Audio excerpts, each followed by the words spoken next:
December 10th, 2019. Joe here at Simple Life Show. I appreciate everybody for joining me today. Don't forget to like, subscribe, share, do all the good social media stuff, because that is what keeps the rational voices in front of everyone else where they belong. So if you don't know who Al Green is always a wonderful character to watch and to listen to. Of course, most of what he talks about is absurd. Most of what he talks about is completely and utterly nonsense. I mean, I'm not saying the guy is a stupid guy. I'm sure he's not. But most of what he is talking about is about racism all the time. He thinks that Trump is absolutely a racist, and everything that he does has its roots in racism. And I mean, like most people out there who are Trump supporters, who are rational, you don't even have to be a Trump supporter. If you're just a rational human being, most of this stuff that you hear on a constant basis is getting really, really annoying. And it really, my point of view is just my point of view. However, when it comes to the topic of racism, there are true racists out there. Yes, they do exist. I'm not saying that racism doesn't exist, but when you simply call everything racist and everything leads back to racism and stuff like that, it really dilutes the whole idea of racism. We've all heard that before. It's no more true. It's more true now than it's probably ever been. So Representative Al Green has recently come out, says that we really need to impeach Trump to deal with the evils of slavery. Of course, Al Green believes that everything that Trump has done and all the good things that he has done, of course, he doesn't believe they're good things, but all the things that Trump has done has just been synonymous with forwarding the agenda of hatreds towards minorities. And this is just really a tactic to really make everyone quiet, because if you back up Trump and with all of his his policies and stuff like that, then you're assumed that you're a racist. And this is something that a lot of people have been having to deal with over the last almost 3 years now. And I think that it really needs to stop. I think that we need to judge Trump and his administration and his policies based on their merit alone. Now, if Trump does something that is overtly racist and stuff like that, where you just can't deny it, then yes, I will personally throw him under the bus and probably won't vote for him. Okay, I'm a rational person, and if I truly believed that Trump hated minorities, and if he was just a seething racist, as Al Green would have him be, and make him out to be, then I would not be voting for him. But most rational people out there simply just look at the facts for what they are.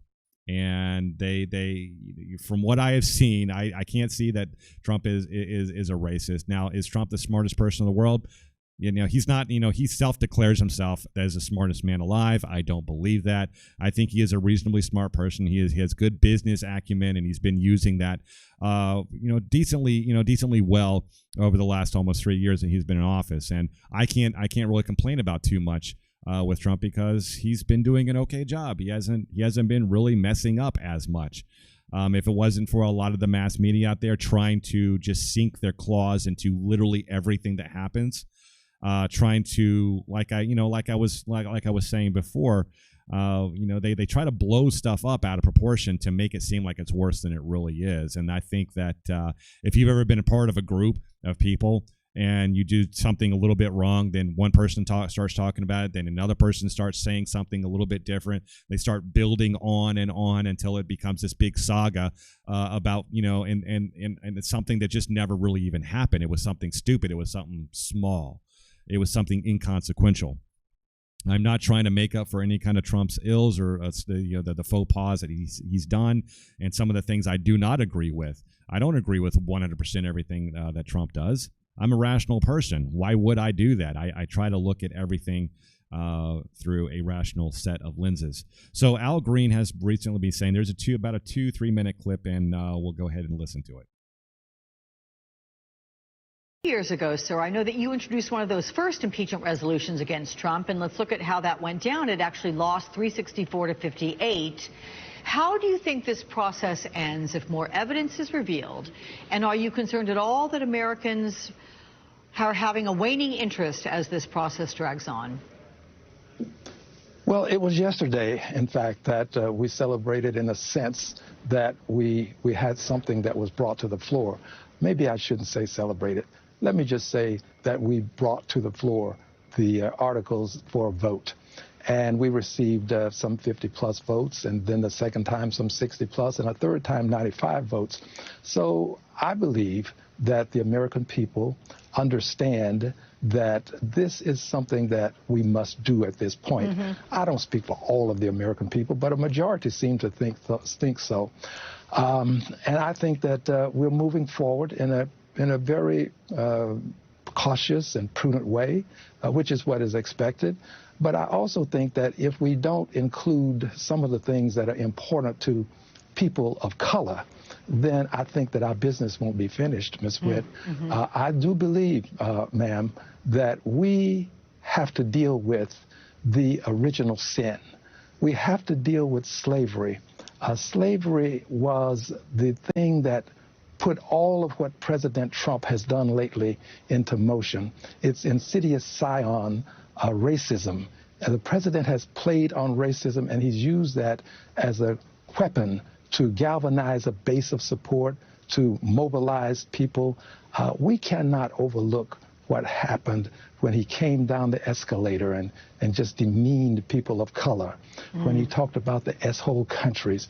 He has found a way to use ugly words to his benefit and to the detriment of the people who are the object of his words. Emily Dickinson said, "A word is dead when it is said, some say. I say it just begins to live that day." His words take on life and meaning, and they hurt. And I know the people who are being hurt. And I came to Congress to represent them, and I cannot let it go. So I appreciate whatever we will do, but until we deal with the issue of invidious discrimination as it relates to LGBTQ community, the anti-Semitism, the racism, the Islamophobia, the transphobia, and also the misogyny that he has exemplified, I don't think our work is done. You know, sir, I do. So that was Al Green doing what Al Green does best, and that is invoking racism, slavery, and of course, you know, the horrible past of the United States. Now, Al Green can choose to focus on slavery if he wants. People, rational people, don't have to focus on the past. We have come very far as a nation, and we have progressed very far. We are a very open society. We are very giving society. We are a very accepting society of people of all races, creeds, colors, religions, and so on and so forth.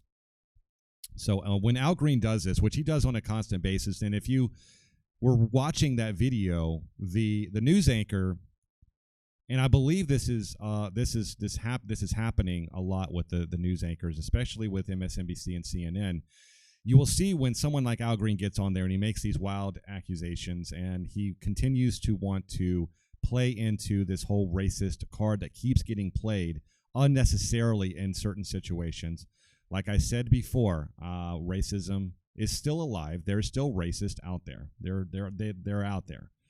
But when we take the words of racism and we apply it to some of the most minuscule things, and we try to blow stuff out of proportion, then it becomes ridiculous and it dilutes everything. You can see even with the news anchors, they're really just not into it as much, and I think that's a good sign. I think that they're kind of living in their own dumpster fire right now that they caused, because they riled a whole bunch of people up, made them believe that if you wore a red hat, that you were part of the KKK and you were a racist and all this other stuff, and you were probably going to hurt them in some way.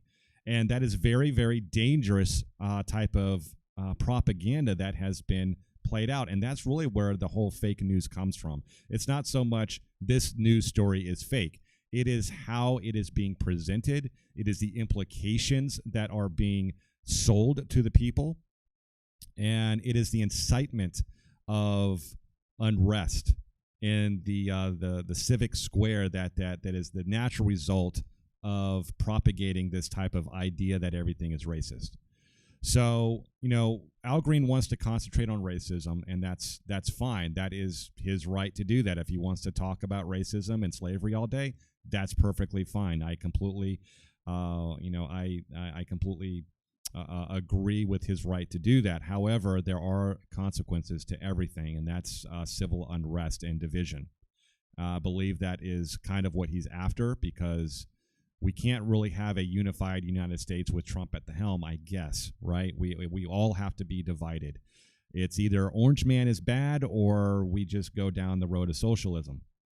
So really what I kind of wanted to say with this is that if we applied the same thing that Al Green was talking about to all different types of things, and especially how we deal with other countries, let's just say take World War II as an example.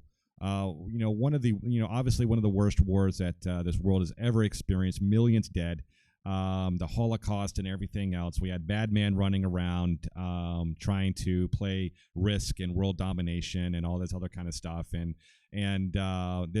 So if we use that as a backdrop to all of our decisions, say we were talking to Japan for some reason, if we were trying to say something, we're trying to make a deal with Japan, we're like, well, remember what you did at Pearl Harbor? Remember that horrible thing? Well, we're just going to have to, we're going to have to take that into account now, when we're doing this business deal or this trade deal with Japan. We don't do that, okay?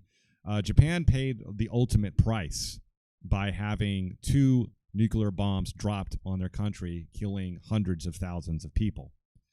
And that is what ended World War II.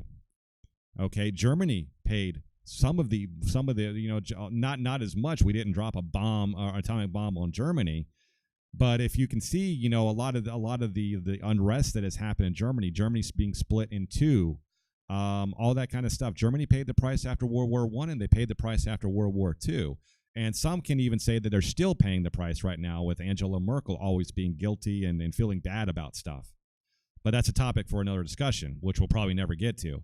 But that's just my point, is that there has been a lot of evil and a lot of bad things that people have done in the past. And if we keep on this road of keep referring back to past ills and sore spots in this country, we can never progress forward. We can never do it. You can't do it in your personal life. If you got let's just say you got divorced and your wife or husband was cheating on you, you got remarried, but all you wanted to talk about was how you were cheated on. Well, guess what? A lot of people happen to do that, and it's a sore spot. But if you keep putting all of these types of false standards on other people because of the past ills that someone else did in the past, then that means that you can't progress forward, and it's actually caused a lot of marriages to break up, especially marriages that happened shortly after a divorce. Yeah, I mean, you can look at the statistics, and it's terrible. The divorce rates are terrible after that. People just simply can't get over the past sometimes, and apparently Al Green simply can't get over the fact that it's been a long time since slavery, and yes, it was a bad thing. I'm not trying to, demean Al Green as far as his what he feels about slavery and how bad it was. We all know it was a bad thing. We all know that, but we need to progress and go forward. Okay, the conservative and rational and libertarian movement are the true progressives, because they are trying to progress past a lot of this stuff and move forward as a nation, while the Democrats want to stay in the past. They want to stay in the past of the KKK and the Nazis, and they want to stay in the past of slavery and all this other kind of stuff that has been obviously a blight on this country. We need to move forward, because that's the only way we can move forward. One other thing that Al Green was talking about, and one of the things that's really concerning, is that he recently came out here. This was December 5th. Democratic Rep Al Green says we can impeach Trump more than once. Now, there is no rule that says that the House can only impeach a president more than once, or just one time. They can do it over and over if they want. And this is one of the things that I'm really not so much upset about, but I'm really concerned about, because as we move forward into the 2020 election cycle, we are seeing more and more of the Democrats' candidates come forward that are just, they're just not up to snuff. Like I said, I was a previous Democrat, so I had to look at it from a Democratic point of view. And if I was voting for a Democrat, I would not be very happy with a lot of these choices. And in fact, I would be hoping that Hillary ran again. And that, I'm not saying that it's completely out of the realm of possibility, but this is something that we really need to consider, because if Trump does win again, which, you know, by all counts, it really does look like he's got this election already won. This whole impeachment thing has only emboldened his supporters, including including me, because I am just sick and tired of Donald Trump. Even though he's not perfect, he is being targeted at every turn. I don't even know how he sleeps at night, honestly. His family's being targeted. You know, every single employee he's ever had probably has been subpoenaed at one point or another for some sort of information regarding him. And I've just never seen this type of witch hunt in my entire life. I've been alive for 42 years, and I have voted in every single election since I was 18 years old, and I've never seen this type of witch hunt in my entire life. Some people don't like the term witch hunt, but at this point, when the Democrats are moving forward with this impeachment with the flimsiest of evidence, there's just not much there. There's not anything that, you know, what Trump did on the phone call, and I'll admit to this, it was inappropriate. Absolutely, he should have never brought up Biden on the phone, and he should have. I mean, there's no reason for it. But is this enough to impeach a president? And I would argue that it's not. It's inappropriate. They should have went for censure, but this is the road they're going down. And I believe the reason why they're going down this road is because if once he wins again, they're going to try to impeach him over and over and over again. This is one of my biggest fears. Now, if you thought that Congress was do nothing now, just wait until Trump wins again. They will be do nothing for the next 4 years after that.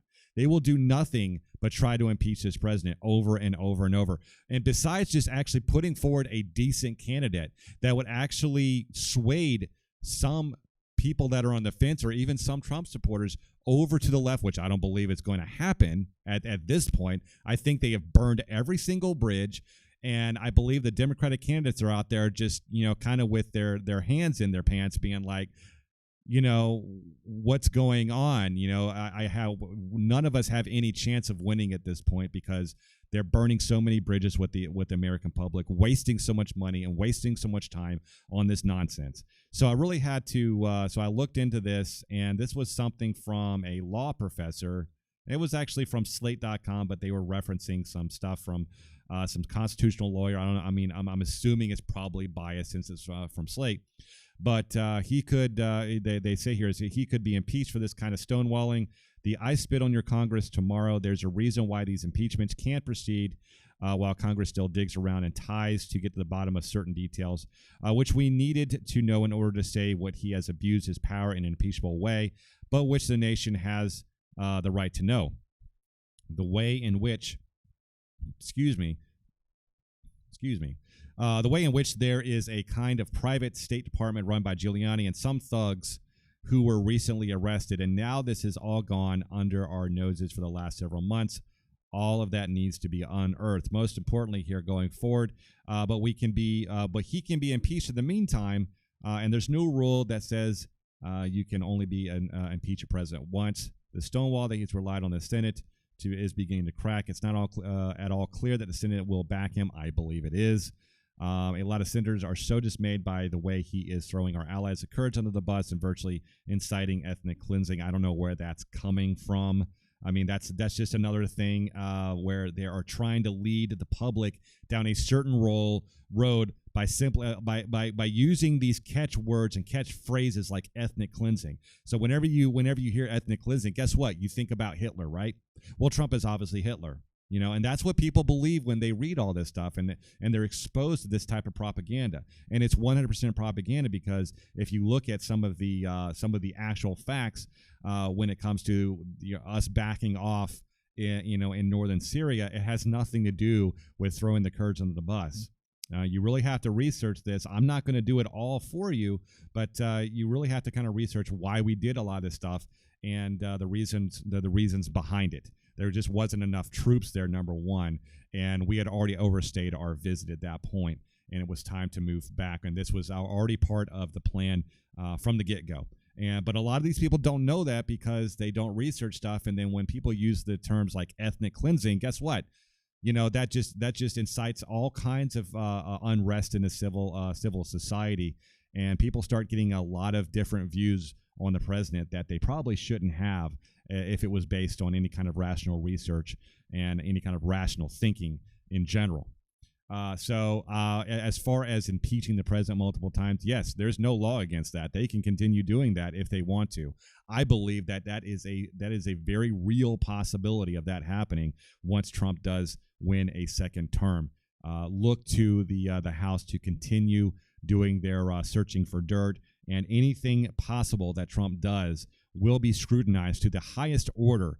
And for anything, they will draw up more articles of impeachment. So there will be nothing. I believe there will be nothing that will be able to get past the House. Now, we can only hope that once Trump gets reelected again, that they will regain seats in the House. And I believe that is a true possibility. People are getting really tired of this do-nothing Congress. They want to see more meaningful legislation get passed in the House. And I believe Democrats have burned their last bridge for a long, long time. So until next time, this is Joe with Simple Life Show. I hope you have a great day, and I'll see you in the next one. Bye.